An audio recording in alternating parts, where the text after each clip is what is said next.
Welcome back to the Nige-Rider garage. It's a little overcast, but it is still a gloriously sunny day.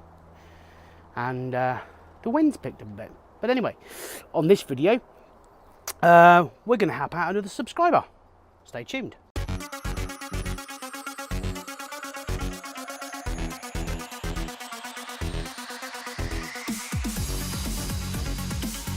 I would put gloves on, but it's rather hot and I'm not sure I actually need them. So anyway, what are we doing today? Well, before we get started, don't forget, if you like the video, give it a thumbs up. Don't forget to hit your subscribe button and don't forget to turn on your notifications. So in this video, I'm going to help Sean, who sent me a message. He says, Nige-Rider, I've enjoyed watching your videos, but have not been able to find a solution to my problem. My bike has recently started to cut out intermittently. Searching the bike to find issues, I have found a mini wiring loom linking the stator cabling to the rectifier cabling, and 2 of the 3 yellow cables in this loom are brown and brittle. There is also melting in the connectors. Now from the rectifier there is a 5 cables, like in your video, but then in the short loom the 5 cables are wired into a 4-terminal connector to then connect to the main loom. And the black cable goes into the connector onto the same terminal as a red cable. Red and black cables touching doesn't make sense in my 240 head. But in your video you describe the black cable as being a switch line. Okay, I can live with that sort of. I've used my multimeter to test the rectifier as best I can. Tests okay. But my fault is intermittent. And these crispy cables in the loom don't fill me with much confidence. Has the wrong rectifier been fitted? I bought the bike with 38,000 kilometers on the clock. I have added 25,000. Oh, that might not be kilometers. So he bought the bike with 38,000, so it could be 38,000 miles. He's added 25,000 miles in the last few years. So it all seems to work fine for a few years with an odd random cutting out problem, but not like now where it seems to happen every 30 miles or so. I took the bike to Honda garage. They told me it's too old for them to do a proper diagnostic.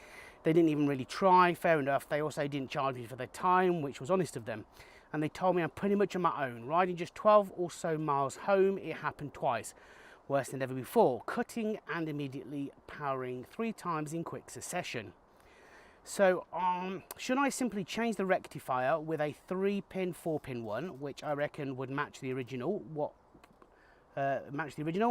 with the wiring loom not having that black cable, and see what happens? And where can I get a 3-pin connector in the UK like this one?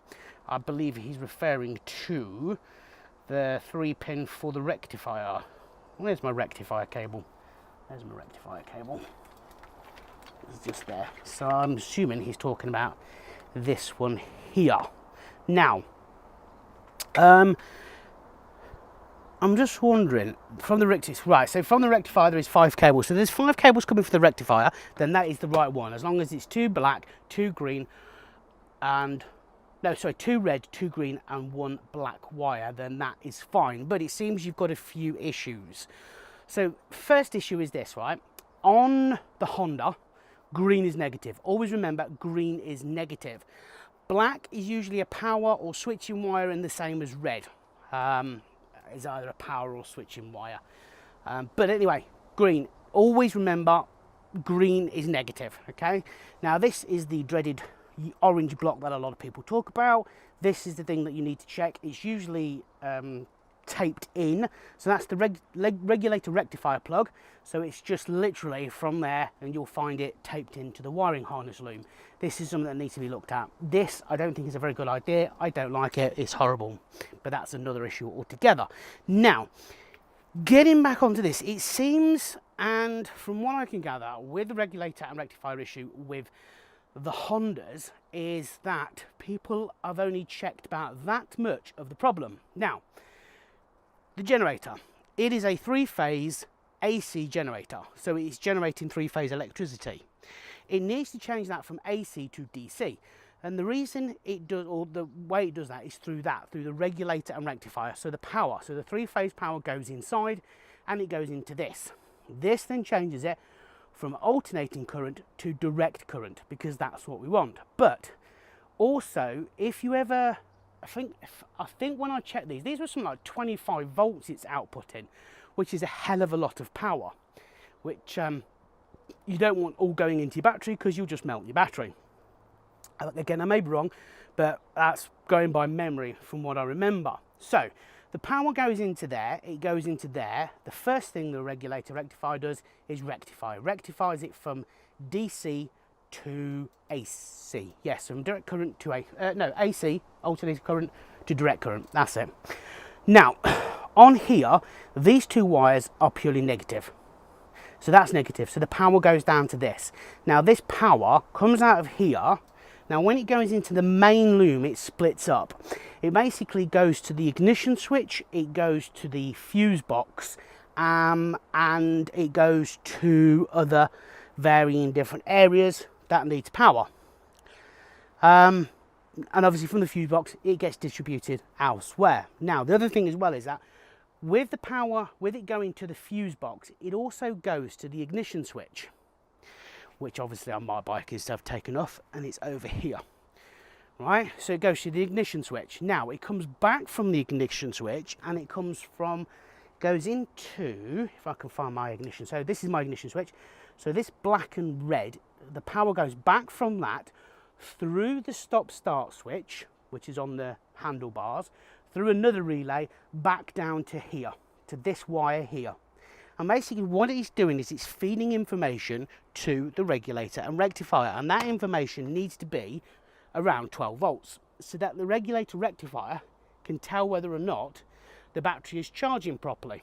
If the battery is overcharging, it then regulates the electricity by strangling it. So it strangles the output. Now obviously that then has to turn into heat. Now with this, these fins are meant to dissipate the heat, but I also think the fact is that these plugs are not good enough to handle the heat, and I think that's what is wrong. So when they melt, they cause problems and connect, and as you can see, mine has started. And this is a brand new one, mind you. This is a brand new one, and you can see the melting that's already happened over a very short period of time. Now the other issue here is if the battery's undercharging, so if the battery's overcharging, it's going to strangle it. If it's undercharging, it's going to let more electricity through. So if it's not reading correctly, if it's getting the false information, it may undercharge the battery, it may overcharge the battery because it's not getting the correct information. Now when I did my test and I wiggled my key and my ignition switch, it gave all sorts of weird readings here. It never gave a stable reading. So that is the reason why I think mine has gone like this, because of the ignition switch. So I think what you need to do is, if you're changing your regulator, rectifier and stator, you also need to look at changing your ignition switch as well, because that is also causing an issue and it needs to be checked. So you need to wiggle your ignition to make sure that you are getting the right feed, and you need to check it from there. I've got a feeling ideally that the system is, from my point of view, the system is skew-if, and it may be that when I redo mine, I'm going to fit a relay in so that that switch is powering a relay which then takes direct feed off the battery, which is something I will go through when I do it. So that's on the regulator rectifier side. So if you've got that. Now, people are putting these weird harnesses in, these, I don't know, VFR harness and stuff like that in the hopes to rectify the problem. That's only a short-term fix. From the information that I've gleaned, from what I've seen, blah, blah, blah, that is only a short-term fix. And what we need is a more long-term diagnosis of this problem. Now, I know people have moved these, which have helped, which is another option that you can do. That's something I'm going to look into as well. They've positioned them at the front, which has given more airflow, which has helped. Something else I'm planning on using is this. This is a terminal block. These are also rated for heat, so these are also designed to absorb some sort of heat, or actually be heat resistant to, I'm sure it's 300 degrees. I may be wrong, I may be right, I don't know. And then what you can do is put ring terminals in, so basically this pops off. This is literally pops off like so. And then the terminals screw into there, and then obviously that pops back on. So that's my aim. So my aim is to put that in place of the switch there. Okay, so give it some more oomph basically. Whether I use one per wire I don't know yet. I may do, just to give it that extra bit so that it basically dissipates the heat a bit better. And that's a case of theory and practice. I've got to work it out. But anyway, so yeah, that's something. I got these from eBay. They're pretty common on eBay. I've also got them. I'm planning to use them for the wiring for the negatives, because I do not like the way this bike is wired up. I really don't. Another thing that I discovered as I've took my bike to pieces is this is my earthing. This is from the battery, so that goes onto the battery, and then that connects onto the master cylinder to earth it off. And if you can see, it is broken, which is not good. So that's something else. Now, I would strongly recommend, if you're going to get a new one of these, get a very good high quality one where that is covering this bit here as well, because there's nothing on there. It's gone rusty and it's basically broken, so it's not actually providing the earth that it needs to provide. It's pretty shit, to say the least. So that's, I hope you understand a bit more with the regulator rectifier. Certainly I would take those wires out. I would definitely take those wires out. But I would also recommend that you check the power, and I think it should be something like 0.2 volts. Let's see if I can find. So I did a little quick, I think it's yes. So if it's less than 0.2 volts or more than 0.2 volts, you have an issue with your ignition switch, which I recommend you check. I found the documentation I was looking for. This is really good actually, Electrosport. If you go on their website, they've got a hell of a lot of information on there. Now, with this is 3 colours, so it's actually a 3 coloured, although there's 5, it's a 3 colour because it says there with different coloured. So this is 1, 2, 3 colours, so it's a 3 coloured regulator rectifier. Now it does say here, if you have an RR with 4 different colour wires emerging from it, find the switched plus 12 volt supply input, normally Honda black, hence black. Connect the multimeter lead to the battery positive and the black multimeter lead to the switched positive input wire, which is this black one here. Leave the RR fully connected up to the bike and let the engine idle, switch on the lights and check the reading of the meter. If it's more than 0.2 volts, there's a bad connection from the battery through the ignition switch to the switch 12 volt supply input on the regulator rectifier, and it says check the whole circuit. Now, as it says there, this is the difficult one, right?